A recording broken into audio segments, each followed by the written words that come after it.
Today on the Perception and Action podcast, why do we sometimes start moving in completely the wrong direction before changing course when intercepting a moving object? Under what conditions do these movement reversals occur? And what do they tell us about the use of predictive versus prospective control? So it's time for a call to action. Hello, and thanks for joining me. This is Rob Gray from Arizona State University. I've been on a now over 25-year journey as a researcher, professor, and high-performance consultant to understand how we acquire and adapt our perceptual motor skills. Welcome to the Perception and Action podcast, where I discuss how psychological research can be applied to improving performance, accelerating skill acquisition, and designing technologies. If you're a coach or an instructor, my goal is to help you bridge the gap between research and application, and to connect your experiential knowledge with skill acquisition and motor learning theory. I want to help take you from using practice design recipes to becoming a master chef who can manipulate the key ingredients to come up with your own innovative training methods. If you're a student or fellow academic working in the skill acquisition field, I hope to keep you up to date on the latest studies and help you get to know the people working in this area. Finally, if you're developing training technologies, I hope to help you incorporate good motor learning principles in your design, pull out key performance metrics from the data, and design effective studies to evaluate your product. To learn more, help support the podcast, and or work directly with me, please check out perceptionaction.com. Now on to the show. In today's episode, I want to look at the phenomenon of movement reversals. That is, situations in which we go completely in the wrong direction, then have to reverse course when intercepting a moving object. What do these errors tell us about the nature of perceptual motor control? When and why do they occur?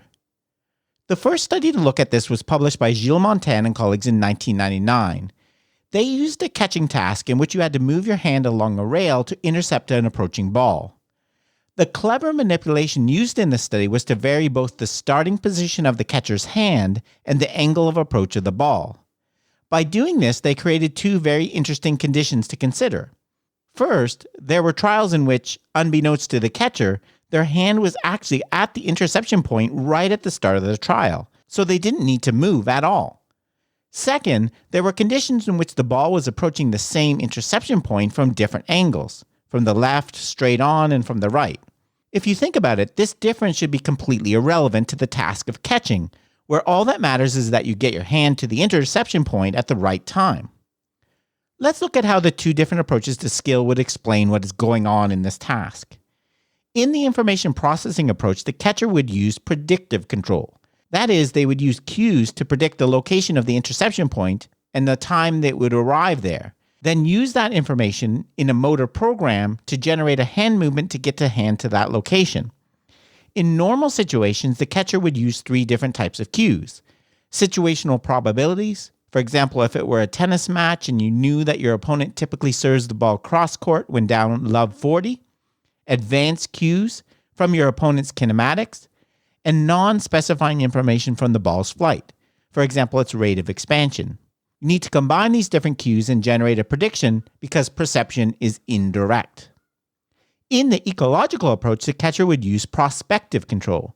That is, they would couple the movement of their hand to some specifying information source such that if this relationship between movement and information was maintained, the catcher will get their hand to the right place at the right time to intercept the ball.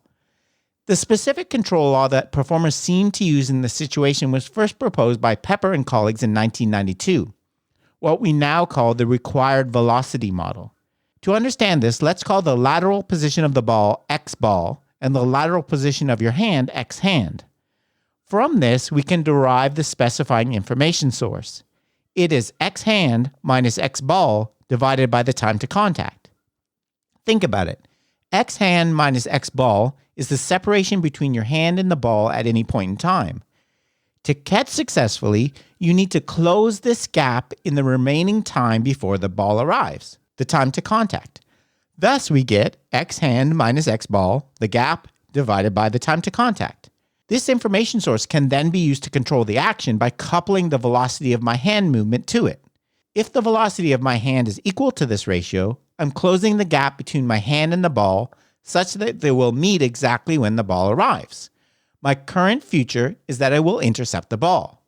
But if instead My current hand velocity is less than this ratio. I'm not closing the gap fast enough. My current future is missing the ball, so I need to change my action by speeding up my hand movement. This changes the value of the information, and voila, we have coupling. In this way, the information source tells us the required hand velocity needed for interception, thus the name. The basic required velocity model has been studied and expanded on in a few papers since the original Pepper 1992 one, which I will cover in a future episode. But for now, let's return to the Montan et al. Study. Like many experiments of this type, the study was designed to remove some of the cues I discussed a few moments ago. Specifically, because the trajectories were random and the ball approach was controlled mechanically, there were no situational probabilities or advanced cues available. This, of course, was a purposeful choice to focus on the issue of how performers use information from the ball's flight to catch. So let's think about what we would hypothesize for the two different skill approaches for the different conditions. For predictive control, we should expect two things. First, the approach angle should not matter. In predictive control, I'm going to use cues early in the ball's flight to make a prediction. For example, I could use tau to predict the ball will reach me in 2 seconds, and the launch angle to predict it will be 30 centimeters to my right when it does. I then input these values as parameters in a motor program and generate an open loop movement to that location. Critically, if these predicted values are the same, the ball will be 30 centimeters to my right in 2 seconds, then it should not matter whether the ball is coming from the left, the right, or straight ahead. I just need to generate a movement to the predicted interception point, which is the same in all three conditions. The second important thing we should expect to see if the performer is using predictive control is that they do not move their hand at all when they are at the interception point at the start of the trial. If you predict that the ball is coming to where you already are, why in the world would you move? Turning to prospective control, we would expect to see very different things. Remember here, I'm continuously adjusting the velocity of my hand based on current information. For this reason, there should be an effective approach angle. Specifically, the value of the gap x hand minus x ball in the required velocity model is going to depend on the relative positions of my hand and the ball. So it matters if it's coming straight to the interception point or from my left or from my right. Without going into all the details, we would expect to see the hand get to the same interception point in these different conditions, but the kinematic profile should be different because the current information is different. Second, we would make the very strong prediction that in the study we should see movement reversals. That is, for some of the condition in which the performer's hand is at the interception point at the start of the trial, they should initially move away from the interception point, then reverse the direction of the hand movement and come back to it. I will get into the specifics of exactly why this occurs in a second, but again, it's due to the use of current information. Even when your hand is at the location of the interception point, there's going to be a gap between x hand minus x ball when it first starts moving. This gap is information telling you you need to move. Because you aren't predicting the future, you don't know that you are at the interception point already. So which pattern of results do we see? In the Montan et al. Study, 9 participants were asked to intercept approaching balls by sliding their hand along a rail that was mounted perpendicular to their body. So only lateral hand movements could be used. There were 3 different starting hand positions, directly in front, 35 centimeters to the left, and 25 centimeters to the right. These were combined with 3 different approach angles, starting from 4 degrees to the left, head-on, and starting from 4 degrees to the right. Movement reversals were defined as movements which changed direction during the trial with a substantial velocity, greater than 20 centimeters per second. So these were not just jitters in position or within the normal range of variability. What was found? In a nutshell, the results strongly supported the use of prospective control. First, there were movement reversals. On 50% of the trials in which the hand started at the interception point, these occurred. I will get to why they don't occur on every trial in a little bit. Second, there was a significant interaction between the initial hand position and the approach angle.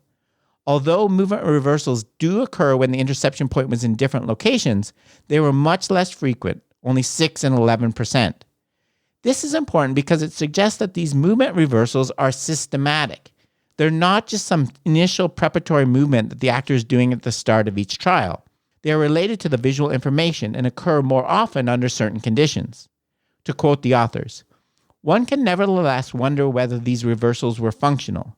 In other words, does the production of movement reversals necessarily reveal the use of prospective control? The foregoing results pointed out that the reversal production exhibited a number of constant features.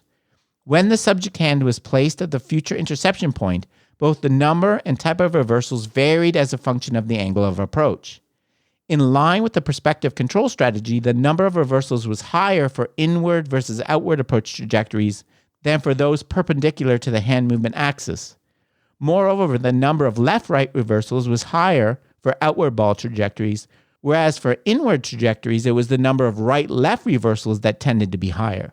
Thus, the movement reversals produced did not correspond to random movement sequences generated as the subject made approximations in estimating the future arrival point of the moving ball. Instead, the reversals depended on the state of the actor-environment relationship." End quote. In 2004, Fajan and Warren expanded on the study using a task of locomotor interception. Specifically, in a virtual environment with a head-mounted display, participants had to walk to intercept moving objects with different trajectories. Somewhat similar to the Montaigne study, they used a mix of starting locations and approach angles. The target either appeared directly in front of the participant or off to the side and could move either perpendicular to the participant's direction of travel, approach at an angle of 30 degrees, or move away from them at an angle of 30 degrees.